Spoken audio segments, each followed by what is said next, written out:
తెలంగాణ రాష్ట్ర ఇన్ఛార్జ్ శ్రీ వేమూరి శంకర్ గౌడ్ గారిని మాట్లాడుతుంది. దయచేసి తక్కువగా 1.5-2 నిమిషాలు అందరూ కూడా టైం దయచేసి. జనసేన ఆవిర్భావ సభ శుభాకాంక్షలు అందరికీ.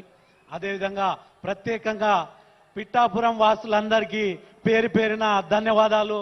మీ యొక్క ప్రేమ ఆదరణ ఈరోజు భారతదేశంలో ఎక్కడున్నా పిఠాపురం వాసులుగా మారిపోయాడు మన జనసేన అధినేత శ్రీ పవన్ కళ్యాణ్ గారు. మీరందరి కష్టం ఈరోజు శాసిస్తుంది. ఈ రాష్ట్రంలో కాదు, ఈ రాష్ట్రంలో మార్పు దశలో జనసేన పార్టీ నాయకులు కానీ కార్యకర్తలు కానీ ఈ వేదిక మీద ఉన్న ప్రతి ఒక్క కార్యకర్తలు నాయకులు ఏ రకంగా అయితే మీ కష్టం మేము మర్చిపోలేము. ఎందుకంటే 10 ఏళ్ళు మనం పార్టీ పెట్టినాక 10 ఏళ్ళు కష్టపడడం జరిగింది.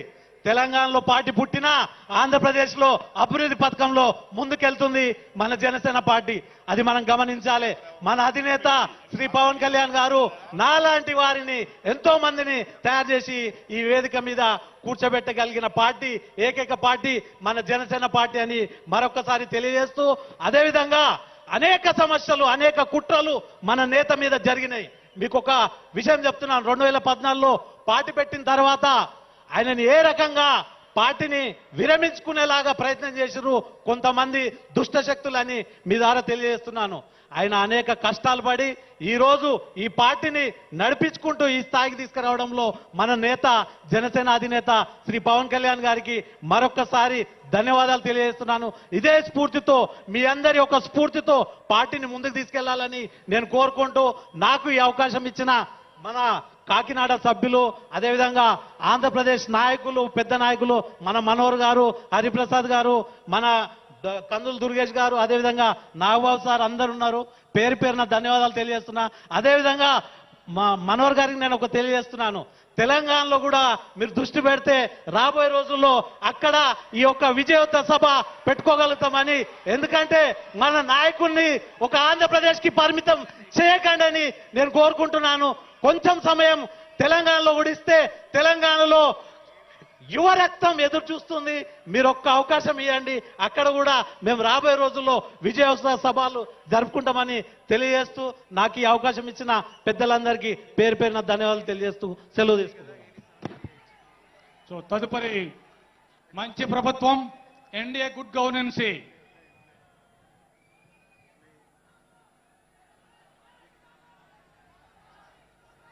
2019 నుండి 2024 వరకు ఆంధ్రప్రదేశ్ రాష్ట్రం వైసీపీ నిరంకుశ పాలనలో అభివృద్ధికి దూరమై అరాచక పాలనలో 5 కోట్ల ఆంధ్రులు ఇబ్బందులు పడుతున్న సమయంలో రాష్ట్రాన్ని వైసీపీ నేంతల చెర నుండి విడిపించేందుకు, అభివృద్ధి బాట పట్టించేందుకు, రాష్ట్ర ప్రజలకు సుపరిపాలన అందించాలనే లక్ష్యంతో, రాష్ట్రంలో స్థిరమైన ప్రభుత్వాన్ని ఏర్పరచాలనే లక్ష్యంతో జనసేన పార్టీ అధినేత పవన్ కళ్యాణ్ గారు ఎంతో ఉన్నత ఆలోచనలతో ముందుకు వచ్చి తెలుగుదేశం, భారతీయ జనతా పార్టీలతో కలిపి ఎన్డీఏ కూటమి ఒక్కటిగా ఎన్నికల్లో ముందుకు వెళ్లే విధంగా పొత్తు గెలిచేలా నిర్ణయం తీసుకున్నారు. ఎన్నికల సమయంలో ఎన్డీఏ కూటమి ఇచ్చిన హామీలు ప్రజలు నమ్మడంతో 164 స్థానాలలో కూటమి అభ్యర్థులను గెలిపించి చరిత్రాత్మక విజయాన్ని అందించారు.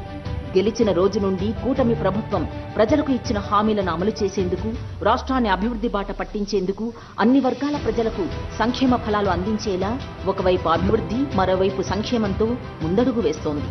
ఇందులో భాగంగా ప్రధాన ఎన్నికల హామీలైన పెన్షన్ల పెంపును అమలు చేసి వృద్ధాప్య పెన్షన్ 1000 రూపాయలకు పెంచి 4000 రూపాయలను ప్రతి నెల మొదటి తేదీన ఇంటి వద్దే అందించే కార్యక్రమానికి శ్రీకారం చుట్టారు. మహిళలకు ఉచిత గ్యాస్ సిలిండర్ హామీని నిలబెట్టుకుంటూ సంవత్సరానికి 3 ఉచిత గ్యాస్ సిలిండర్లు అందిస్తోంది. పేదల గృహ నిర్మాణానికి గత ప్రభుత్వంలో లాగా ఇసుక భారం కాకూడదనే ఉద్దేశంతో ఉచిత ఇసుక పథకాన్ని ప్రవేశపెట్టింది. వైసీపీ పాలనలో రాష్ట్ర వ్యాప్తంగా ప్రతి గ్రామంలో గుంతలమయమైన రోడ్లతో వేల సంఖ్యలో రోడ్డు ప్రమాదాలు జరుగుతున్న విషయాన్ని అప్పట్లో పదే పదే ప్రస్తావించిన పవన్ కళ్యాణ్ గారు కూటమి ప్రభుత్వంలో పంచాయతీరాజ్, గ్రామీణాభివృద్ధి శాఖ మంత్రిగా రాష్ట్ర వ్యాప్తంగా 9 నెలల కాలంలోనే 4800 కిలోమీటర్ల సీసీ రోడ్లు, 500 కిలోమీటర్ల పైగా బీటీ రోడ్లు వేసి చిత్తశుద్ధిని నిరూపించుకున్నారు. రాష్ట్రంలో యువతకు ఉపాధి అవకాశాలు మెరుగుపరిచేందుకు స్కిల్ సెన్సెస్ నిర్వహించాలని ఎన్నికల సమయంలో పవన్ కళ్యాణ్ గారు ఇచ్చిన ప్రతిపాదనను మానవ వనరుల శాఖ మంత్రిగా నారా లోకేష్ స్కిల్ సెన్సెస్ నిర్వహించేందుకు నిర్ణయం తీసుకున్నారు. రైతుల నుండి సకాలంలో ధాన్యం సేకరణ, రికార్డు స్థాయిలో సేకరించిన 48 గంటల్లో నగదు చెల్లింపు చేసింది. ఇలా ప్రజా సంక్షేమ కార్యక్రమాలతో పాటుగా రాష్ట్ర అభివృద్ధిపై ప్రత్యేక దృష్టి సారించి రాష్ట్ర అభివృద్ధిని పరుగులు పెట్టిస్తోంది. కూటమి ప్రభుత్వం అధికారంలోకి వచ్చాక కేంద్ర ప్రభుత్వంతో సంప్రదింపులు జరిపి గత 5 ఏళ్లుగా నిలిచిపోయిన రాజధాని నిర్మాణం కోసం ఆంధ్రుల జీవనాడి పోలవరం నిర్మాణాన్ని గత ప్రభుత్వం అస్తవ్యస్తం చేస్తే కేంద్రంతో చర్చలు జరిపి పోలవరం నిర్మాణాన్ని త్వరితగతిన పూర్తి చేసేందుకు నిధులు సాధించింది. విశాఖ ఉక్కు ఆంధ్రుల హక్కు నినాదాన్ని గౌరవిస్తూ విశాఖ కార్మికులకు ఇచ్చిన హామీని నిలబెట్టుకుంటూ విశాఖ స్టీల్ ప్లాంట్ ని ప్రైవేటీకరణ జరగకుండా దానిని లాభాల బాట పట్టించేందుకు కేంద్రం నుండి భారీ ఎత్తున నిధులు సాధించడం జరిగింది. పెట్టుబడులకు కేంద్రంగా చేయాలనే లక్ష్యంతో జాతీయ అంతర్జాతీయ సంస్థలతో సంప్రదింపులు జరుపుతూ భారీ ఎత్తున